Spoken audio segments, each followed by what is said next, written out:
il descend. Élie répondit au chef de 50. Je suis un homme de Dieu. Que le feu descende du ciel et te consume. Toi et tes 50 hommes. Et le feu descendit du ciel et le consuma.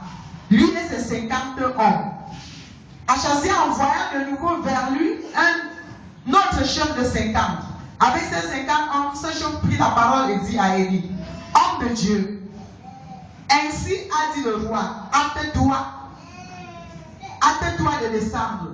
Élie leur répondit, si je suis un homme de Dieu, que le feu descende du ciel et te consume. Toi et tes 50 hommes.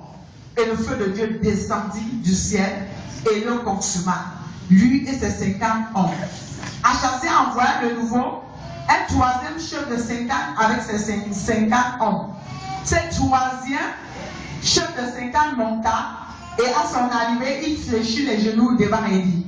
Et lui dit en suppliant, homme de Dieu, que ma vie, je te prie, et que la vie de ces 50 hommes, tes serviteurs, soit précieuse à tes yeux. Voilà, le feu est descendu du ciel et a consumé les deux premiers chefs de 50 et leurs 50 hommes. Mais maintenant, que ma vie soit précieuse à tes yeux.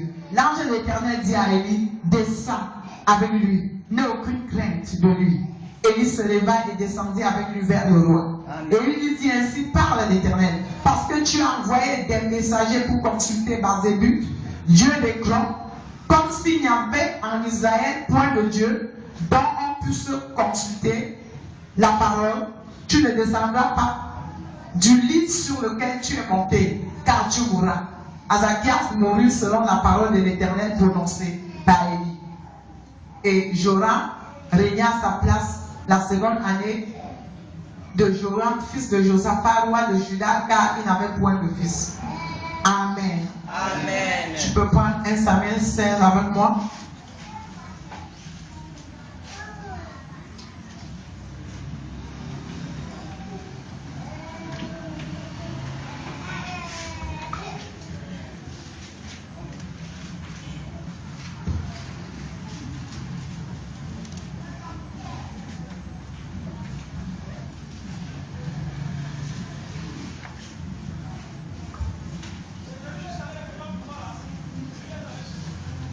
L'Éternel dit, à partir du verset 1 Samuel 16, l'Éternel dit à Samuel, quand cesseras-tu de pleurer sur Saül? Je l'ai rejeté afin qu'il ne règne plus sur Israël. Remplis ta corne d'huile et va, je t'enverrai chez Isaïe, Béthanie, car j'ai vu parmi ses fils celui que je désire pour roi. Verset 13, Samuel prit la corne d'huile éloigné au milieu de ses frères. L'Esprit de l'Éternel saisit David à partir de ce jour. Et dans la suite, Samuel se leva et s'en alla à Rama. Amen. Amen. Est-ce que tu peux acclamer la parole de l'Éternel?